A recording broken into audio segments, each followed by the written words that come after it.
Bismillahirrahmanirrahim. Assalamualaikum warahmatullahi wabarakatuh. Kali ini kita akan sama-sama mentadabburi atau tawasau bil haq, tawasau bis sabr tentang bagaimana kita menjaga niatan kebaikan atau juga bisa menambahkan niatan kebaikan ya, istishab al-amal an-niyah as-salihah. Tapi pada dasarnya menjelang Ramadan ini atau bahkan di awal tahun ya, itu kita membutuhkan banyak investasi-investasi niat supaya kita mengetahui dari niatan itu kita kemudian mempunyai pola dalam mengisi hari-hari kita. Sebagaimana kalau kita bangun pagi hari itu kita tidak punya agenda secara khusus, ya biasanya tentu ada kemalasan, ada semacam hal-hal tidak produktif yang bisa kita lakukan. Ya.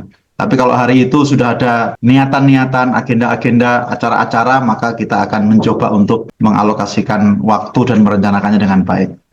Tentu salah satu inspirasi ya ketika kita bicara niat, dan itu menjadi pembuka dalam setiap kitab-kitab hadis ya, yaitu hadis tentang innamal a'malu binniyat, bagaimana sesungguhnya setiap amal tergantung dengan niatnya. Maka di sini urgensi niatan itu setidaknya ada 3. Yang pertama, membedakan tujuan. Ya, dengan niat itu kita berharap tujuan-tujuan selain Allah itu bisa kita bersihkan. Jadi membedakan tujuan. Niatan kita berharap antara kita meluruskan niat ya, dengan sepenuh keikhlasan, menjauhkan dari niatan-niatan lain yang bisa merusak keikhlasan itu. Mungkin kalau kita pernah dengar ya, biasanya riya, ya, sum'ah, itu hal-hal yang sering disebutkan merusak keikhlasan niat.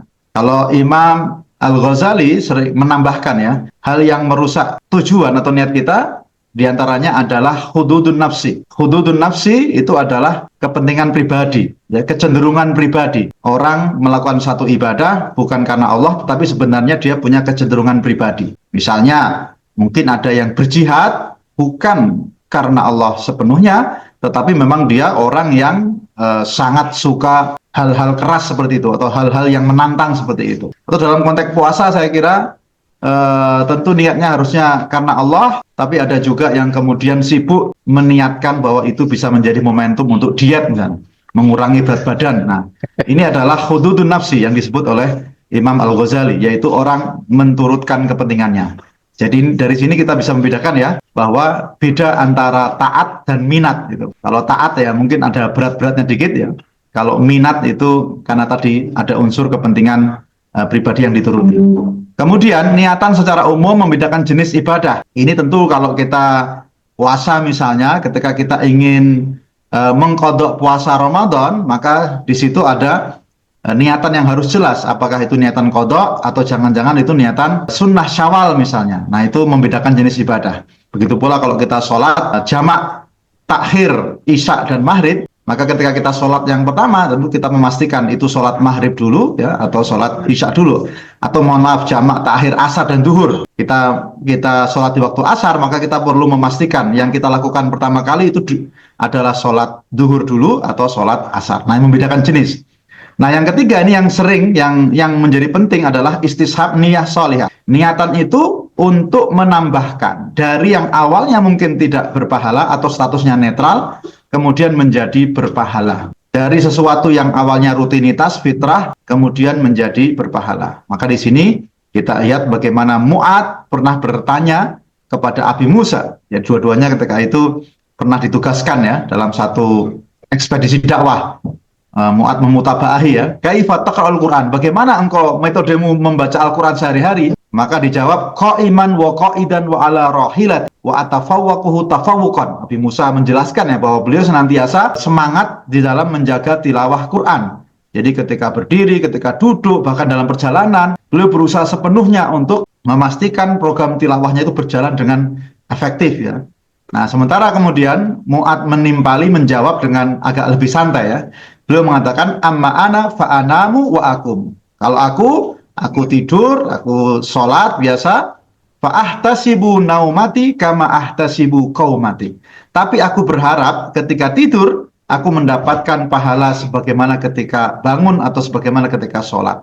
Fa'ahtasibu, aku meyakini, aku meniatkan, aku mengharapkan itu. Jadi di sini adalah fungsi niat yang ketiga, yaitu apa? Menambahkan satu amal yang awalnya rutinitas biasa, kemudian menjadi berpahala. Nah, ini saya kira sangat penting dalam konteks keseharian kita, ketika kita melakukan amal-amal yang sekarang ini kelihatannya mungkin santai ya, Mohon maaf ya, kita mungkin senang tentu ngopi-ngopi ya, senang olahraga ya, senang hal-hal yang mungkin touring atau senang bersama-sama keluarga, semuanya kita tambahkan niatan-niatan yang lebih kuat lagi sehingga insya Allah pahalanya pun lebih besar lagi.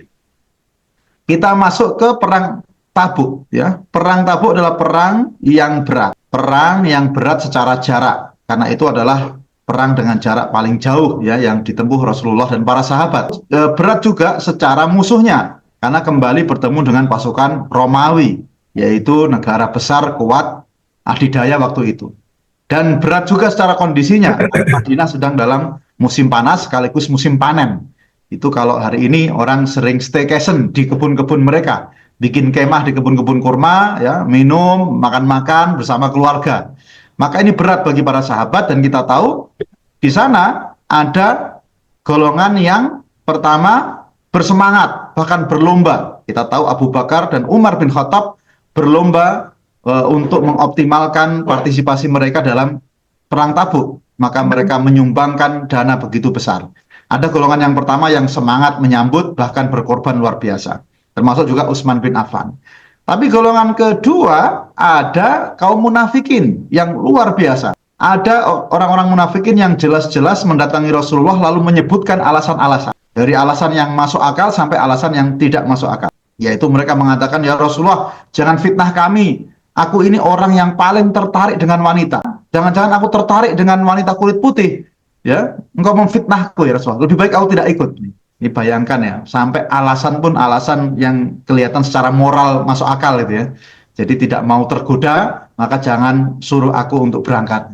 Kira-kira hari ini mungkin sebenarnya kita juga kadang-kadang sering menggunakan alasan-alasan ini ya. Ya, yaitu aku tidak mampu ya Rasulullah, ya aku jangan diamanahkan seperti itu gitu.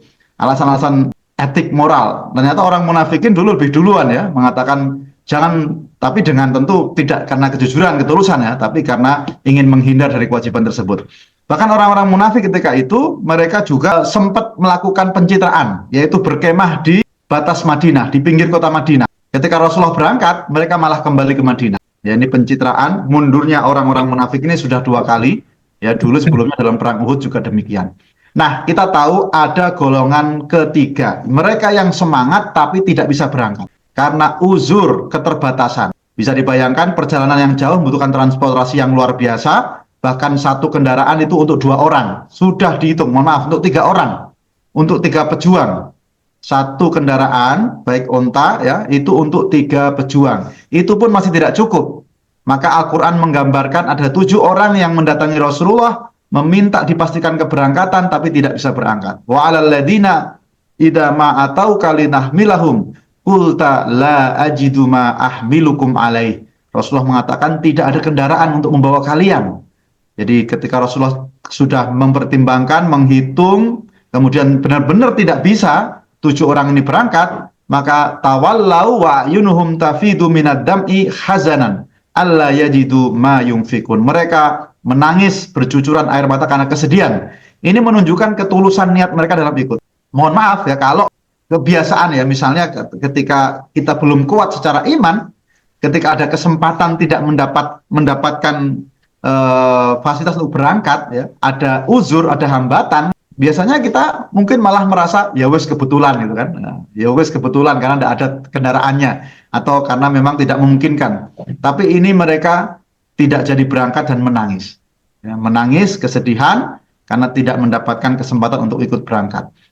Syekh At-Tantawi dalam tafsir Al-Wasit menyebutkan bahwa di sini kapan saja mata wajadat an-niyah as-shadiqah fi fi'lil khair, kapan saja ada niatan tulus dalam beramal kebaikan, hasalas sawab wa illam yakun hunaka amal, akan tetap mendapatkan pahala meskipun belum dijalankan. Ini dari ayat di atas, dan ini juga dikuatkan bagaimana Rasulullah sallallahu alaihi wasallam juga mengatakan setelah kepulangan dari Tabuk, raja'na min ghazwati Tabuk ma'a Rasulullah sallallahu faqala inna aqwaman khalfana bil Madinah, ya, khalfana bil Madinah ma salakna sya'ban wala wadiyan wa illa wahum ma'ana habasahumul udr.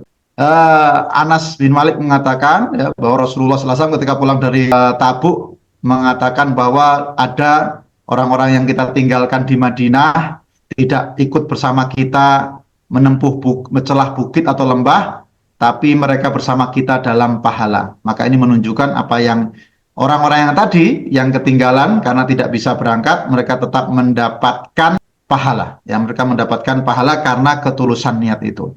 Maka ini pun sebenarnya dijelaskan dalam banyak hadis ya. Bagaimana bagaimana dalam ibadah ketika kita meniatkan kemudian tidak jadi, ternyata masih mendapatkan pahala. Man ata firasyahu wa huwa yanwi an yakuma yusalli minal lail faghalabathu ainahu hatta asbaha kutiba lahu ma nawa. Barang siapa yang hendak tidur, niatnya sholat malam, kemudian ketiduran sampai subuh, maka tetap mendapat pahala dan tidurnya adalah sedekah dari Allah Subhanahu wa taala. Hadis riwayat Imam An-Nasa'i. Kemudian kita tahu juga dalam hadis-hadis yang lainnya, ketika seorang sakit atau bersafar sementara dia punya kebiasaan-kebiasaan baik, ibadahnya maka tetap dicatat. Makana ya'malu muqiman shahihan, sebagaimana ketika dia dalam kondisi normal. Jadi ketika orang sedang sakit atau safar, mungkin dia terhalang untuk melakukan mungkin sholat syuruk, ya, ibadah-ibadah secara khusus qiyamul lail, maka tetap mendapatkan pahala. Hadis di atas berlaku untuk orang yang ingin melakukan ketaatan lalu terhalangi, padahal sudah punya niatan. Jadi seandainya tidak ada uzur, maka dia juga akan menjaga secara rutin. Bukan hanya ibadah ya, dalam hal pahala kita tahu Rasulullah SAW bersabda, ada 4 golongan yang dalam masalah ilmu dan harta. Yang ini ada niatan baik, ada niatan buruk ya. Yang pertama, rajulun atahullahu malan wa ilman. Orang yang diberikan Allah ilmu dan harta, maka dia menjalankan hartanya sesuai dengan haknya. Artinya membayarkan zakatnya untuk kebaikan. Golongan kedua, orang yang diberikan ilmu saja, ya. Rajulun atahullahu ilman walam yu'tihi malan, tapi tidak diberikan harta. Tapi laki-laki ini, kelompok ini selalu meniatkan, ya. Yaitu laukana li misla hada amiltu fihi mislal ladzi ya'mal. Seandainya aku punya harta sebagaimana orang yang pertama, akan melakukan persis seperti yang dilakukan. Maka Rasulullah memberikan komentar bahwa keduanya itu berpotensi mempunyai pahala yang sama. Huma fil ajri sawa. Jadi masalah harta juga demikian, masalah mengelola harta. Tapi juga dalam masalah niatan buruk juga bisa kemungkinannya ketika seorang yang ketiga diberikan harta tidak diberikan ilmu, maka dia menggunakan untuk kesia-siaan, tidak menjalankan kewajiban, bahkan mungkin untuk kemaksiatan. Maka ada golongan keempat yang tidak punya harta, tidak punya ilmu, tapi niatnya buruk. Maka Rasulullah mengatakan potensinya dalam dosa itu bisa. Maka niatan-niatan ini perlu kita tumpuk. Kalau niatan jangka panjang kita sering bilang resolusi ya. Kita sering bilang resolusi. Umar bin Khattab pernah mengumpulkan sahabat lalu mengatakan tamannau, coba sebutkan cita-cita kalian gitu. Maka rata-rata mengatakan pengen rumah ini dipenuhi dengan emas, unfiku fisabilillah, untuk aku infakkan fisabilillah. Yang lain, Umar bin Khattab masih belum puas, lalu mencari jawaban lain. Ada yang menambahkan kalau begitu dipenuhi mutiara, permata, batu mulia, semuanya untuk fisabilillah dan sedekah. Ternyata itu jawaban masih belum memuaskan Umar bin Khattab. Sampai mereka menyadari kesalahannya, sampai mereka mengatakan, ma nadri ya Amirul Mukminin, kami nggak tahu apa yang kau inginkan, wahai Amirul Mukminin. Maka Umar bin Khattab mengatakan, atamanna law anna hadad dar mamlu'ah rijalan misla Abi Ubaidah ibnul Jarrah. Aku pengen SDM kita, ya, ingin rumah ini dipenuhi oleh SDM yang sekualitas dengan Abu Ubaidah ibnul Jarrah. Itu bagaimana semangat ya Umar bin Khattab meniatkan mencetak SDM yang tangguh. Sementara sahabat yang lain mungkin berpikir ini pentingnya adalah pendanaan, ya. Ini pentingnya adalah pendanaan. Sementara Umar bin Khattab fokus kepada pengkaderan. Kemudian Umar bin Abdul Aziz juga punya niatan-niatan bertahap yang kemudian dia mengatakan inna li nafsin tawaqah. Aku punya jiwa yang obsesif. Setiap sekali aku menginginkan sesuatu, aku mendapatkan, aku pengen yang lebih tinggi. Maka beliau menyebutkan aku pernah berobsesi menikahi putri khalifah, lalu aku mendapatkannya. Kemudian aku berobsesi menjadi gubernur, aku pun bisa mendapatkannya. Setelah itu aku berobsesi menjadi khalifah, bahkan aku pun mendapatkannya. Kemudian setelah menjadi khalifah, beliau mengatakan, aku ingin menjadi penghuni surga. aku ingin menjadi penghuni surga, lalu beliau berpesan kepada rakyatnya, tolonglah aku supaya aku mendapatkannya. Jadi Umar bin Abdul Aziz mempunyai niatan yang kemudian mengantarkannya pada amal-amal yang produktif. Nabi Sulaiman, kita tahu dalam doanya yang luar biasa, itu juga menunjukkan niatan yang besar. Beliau berdoa, Rabbi firli wahabli mulkan la yambagi li ahadin min ba'di, innaka antal wahhab. Sesungguhnya Allah, ampunilah aku dan anugerahkan kepadaku kerajaan yang tidak boleh ada lagi yang lebih besar setelahku nanti. Jadi niatan yang besar, kekuasaan, ya, tapi juga untuk kebaikan, itu sesuatu hal yang boleh dan baik. Sebagaimana kita juga berdoa, waj'alna lil muttaqina imama. Nah, bagaimana niatan kita dalam memandang Ramadan ini? Niatan kita dalam Ramadan harus kita kuatkan bahwa ini adalah bulan tarbiyah, bulan yang akan merubah kita. Bukan bulan kemalasan. Syekh Qardawi memberikan perenungan ya. Ara muslimina asa'u fahma syahri Ramadan. Aku melihat kaum muslimin banyak gagal paham dalam memandang, dalam meniatkan bulan Ramadan. Hunaka man dhannu anna syahrul Ramadan syahrul kasal wal bitalah. Banyak yang mengira Ramadan itu bulan kemalasan, legitimasi untuk kemalasan dan nganggur-nganggur, tidak produktif.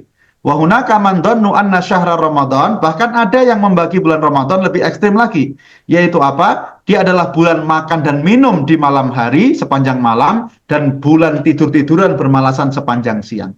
Jadi ketika niatan kita tentang Ramadan adalah dua hal ini, maka tentu kita tidak akan menciptakan produktivitas yang luar biasa. Semoga Allah Subhanahu wa taala mudahkan kita dalam meniatkan kebaikan-kebaikan, wabil khusus di bulan Ramadan, sehingga kita akan bersemangat dalam mengisi dan menjalaninya. Allahumma barik lana fima baqiya min Sya'ban wa balighna Ramadan wa nahnu fi sihhatin wa afiyatin. Aqulu qauli hadza wa astaghfirullahi wa lakum. Assalamualaikum warahmatullahi wabarakatuh.